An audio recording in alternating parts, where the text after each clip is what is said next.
Hi everyone, thank you for joining me for another video. This one is featuring the Minecraft Studio Flower of the Month. Now this is your beautiful Hydrangea. Again, you can go straight to the Highlight Crafts website now, download yours and craft along literally at the same time.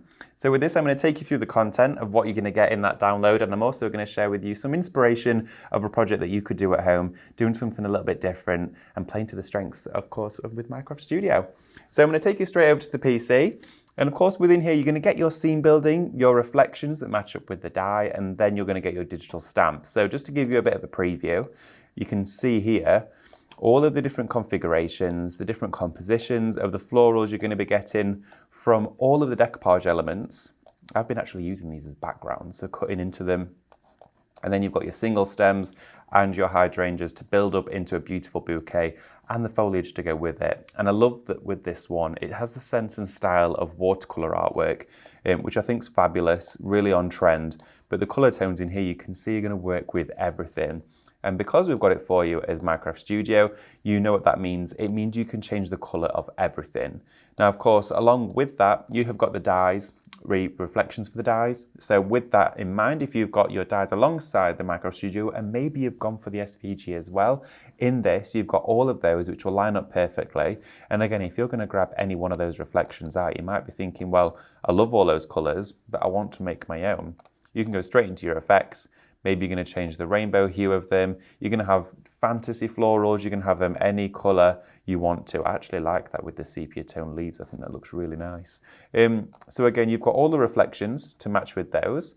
And then of course with that, and then you've also got your build bouquet hydrangea. You're then going to get, let's take those off, your digital stamps. So back into Minecraft Studio. And then you've got all of the stamp artwork for the hydrangea that you can use to watercolor with. I know Stephanie's been sharing some great watercolor techniques recently from Highlight Crafts. You could utilize that on all of this imagery and create your own story, coloring books. Maybe you're going to foil them. Maybe you're going to use your cadence with them. Maybe you're going to use them on acetate. Loads of different things you can work with these stamps, but in digital platform, it gives you so much to go with. Now, what I'm going to do with this is build a project from scratch. So let's go straight into, let's have a look. I want to build a border first for our card. And these that we've got some all in different colors, all different colorways to play with. I'm gonna actually bring in the blue tone. Let's have a look. This one here is our blue scale. And I love that with this floral, it almost looks like a cornered element. So if we scale that down, I'm going to copy and paste. I always tend to copy and paste. You'll see me doing it a fair bit, and it's because now I've scaled that down, I want to duplicate one of the exact same size. If you were just to bring one out every time, you've got to scale it back up accurately. So to flip this one vertically, and we're going to pop it here, and then paste again, and flip this one horizontally, we can create a full border for a card. So let's paste this one up here, flip it vertically and horizontally with this one. It will give us the perfect border for a card template. Now, the fact that we've got this ready to go, I'm seeing already an oval presented in the center of there, which is naturally formed. So if we go over all of this and group it just with hovering the mouse over it and grouping all of this in one piece, we can take that off the page and work with our next part of the project. So I'm going to scroll through here, and because we've gone with like the baby blue in here, I think it's only right to use the blue or maybe the purple tone of the hydrangea. In fact, I'm going to stick with this color. I like that one. So what I'm going to do is with the hydrangea, rotate these round. I'm going to copy and paste this one and flip it to build our own bouquet. Let's scale this one down a little bit. Rotate that one to this side. Maybe have the stems gathered together so that they've been bundled up. And then if I grab another and just actually scale that right down, there we go. See, I grabbed another from the archive there, and the reason I did that is because I knew I'd be scaling it down straight away. So I thought, well, what's the need to copy and paste? It's just quick to do that. And if we go to order, I'm going to send it to the back. So the foliage actually sits behind there. I think I might prefer that one leaning to this side. Maybe angle it slightly. There we go. And then I'm just going to add in, I think that one there's probably a little bit too big in scale. I'm going to add another stem, so it looks like that stem from this is carried down. So let's put that one around about here. Maybe angle that slightly, there we go. and add some more foliage into the mix. So let's scale some foliage down, put that one underneath this hydrangea, send that to the back, and I'll probably put a little bit more of it. Let's have a look around to this side. There we go. Scale that down slightly and then send that to the back as well. So I'm just bringing in some more of those elements here, creating a gathering of snippings or cuttings, if you like, of hydrangea foliage. And again, hydrangeas, they're fabulous flowers. And I love it as well with hydrangeas when they've dried out at the end of the year. When you can cut them and display them in a vase as dried flowers, they look fabulous because they lose their colour, but they have that really nice sepia tone and they keep all of the petals. So I'm going to go over all of this and actually group it together. And then we can scale this down as a sizable image itself. But to sit that within the oval, it looks like it kind of needs like a template, a base to actually sit onto. So let's create one of those. What I'm going to actually do for this is go and grab the head of the hydrangea in the colourway that we've used, which is of course this one. And I'm going to enlarge that, and look at this, it is literally like watercolour painting. If we grab one of our digital punches, I'm going to use the basic shapes, and let's have a look, an oval for this, because that's the image that we sort of created. And if I take the oval over the top of our set of hydrangeas, I can then gauge how big this actually needs to be. So let's enlarge this size to side. There we go. And that then, if I cut that out of this design, I know it's going to form the perfect template to sit on the back. So let's bring back in our hydrangea, our oval, just enlarge it slightly. There we go, so we can fit it all in. And if we just select to keep the inner, that will just create that beautiful template background for us. So I'm going to copy and paste that. So I've got two of those straight away. Because then if I position this on top, it gets lost. So what we can then do to actually stop that from happening is if we bring in our duplicated one, take the brightness of that right up, make sure it's dead center over the top, and use our fading functions down here, our softer edges, we can halo that down and bring in our image again. So we're still able to capture the design in the background, but with that white layer, we can actually create that shadow, which gives us that background, which will still bring the image to the front. So again, just using those softer edges, there we are, just like that. It allows us to bring in the colour so it all ties together. And then what I'm going to do is I'm going to group all of that together in one piece. So let's group that. And then before I do anything else, I'm just going to paste one more time to duplicate that oval in case we need it for anything else. So I'm going to sit that down here on standby and the digital punch down there. And let's bring back in our card shape. So yeah, straight away I can see I need to scale down that oval now to sit inside here. And already we're building a full card shape. So with that in mind, quite happy with where that's placed, but around the edge of this oval, it needs some definition. So if we use our blurred radius, that straight away adds some shading around the sides of there. So if I just reverse that, you can see the difference that makes. So grouping over all of this, again, welds all of that together. But if we wanted to sit mats and layers behind all of this, because of where we've got the florals and the oval, technically Minecraft Studio sees that as translucency.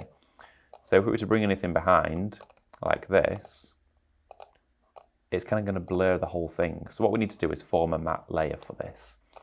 So if I just take my actual page on Minecraft Studio to transparent, we can see where we're working. So going back into brushes, and I'm going to go right down and select transparent and set that on the mat. So we can see straight away where we're going to be working. And what I'm going to do is paste again. So I've got two ovals. This one here I'm going to turn white. Let's have a look. Let's take the brightness right up on that one and use a digital punch within here. I'm going to use the rectangle because we want to cut this out to the exact same size as where this ends. But prior to doing that, I think I want to neaten off these edges to make it nice and squared.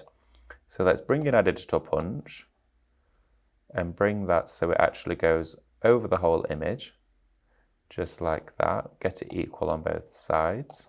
And if we select keep the inner, that then will just shave off those outer edges for us. And then if we actually enlarge that oval and bring in that digital punch, what we can do is then form an actual base for the card. So keep the inner of that. and then bring that behind our design. It now matches up with that perfectly. There we go. And then with this one, again, we'll enlarge this, oversize it, bring that digital punch in. In fact, I'm going to scale the digital punch down slightly because we can always make it bigger. Keep the inner, and then with this, let's go to order and send that to the back and pop that now sitting behind here. So that then ties all of that colour back in for us. So I'm just going to go back to my brushes and reset my page to be white again. Let's have a look, white and set. So then we've got our card just like that. And with that background layer, we could choose to make that even darker so it stands out even more. There we are. So just redefining all of that. And then what I'm going to do with this is I'm just going to group all of it together. Here we go. So all of that now welded as one piece, and that's our card. But to add a sentiment on, to finish this off, if we go into our text, I'm just going to go into the top here and type happy, and then just take the actual width of the font down, put that at the top, and then let's select another one. And then I'm just going to put birthday down here at the bottom. Again, I'm just going to actually bring the thickness of that font right down. Position that around here, and because we've just added these fonts but they're black, they're very stark, they're very dark on the image. So what I'm going to do is I'm actually going to use the colour picker from the brushes, and I'm going to select a blue. Let's have a look here. So that's made the sentiment blue, which means we can then make the sentiment dark blue by taking the brightness down, and it's no longer black, but it ties in with the rest of the card. So I'm going to do the same with the birthday, use the picker, again there. Let's make it darker until I get to the hue that we want. There we go. So we can group over all of that. We've stylized our sentiments in with the color scheme.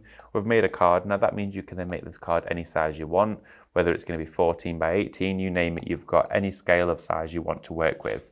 So what I've then done is I've printed that out here, which has left me with my overall image. I've trimmed that down. So I'm just going to bring it in. Some wet glue, just to glue this to my card blank. Just going to put this around the edge, and this is how quick and simple it can be then with your printed outcomes to turn them into a card. So I'm just going to put that directly over the top of here, and there you have a Minecraft Studio card using that Hydrangea flower of the month. So I'm just going to share that with you here. How beautiful is that? So simple, but so effective, utilizing Minecraft Studio with all of that in there. And literally we use 2 files from that download, which is going to give you so much to work with. And you can see styling in the sentiments with the color tones just gives you that cohesive look and feel. And I think that's something that is a true attribute to Minecraft Studio because it's achievable with every file. We could have made them green, we could have made them the pale purple or the dark purple. It really is up to you where you take it. And again, treat this as inspiration. Have it as something that gives you something to watch, but also something to learn from. Because again, we've manipulated files, we've used our digital punches to crop in and change the scaling and sizes to create a project that's bespoke to you, or maybe to the recipient who you're gifting it to. So thank you so much for watching the video. Go straight to the Highlight Crafts website. That is where you will find the Flower of the Month download for this one with Minecraft Studio, and of course your SVG and everything that goes with Flower of the Month. So do take care, and I will see you in the next video. Bye. If you want to see more from Highlight Crafts, make sure you click the like button, subscribe by clicking the subscribe button below, and click the bell icon to receive notification of all our future content. You can also click here to see our latest video, or click here to see more videos like this one.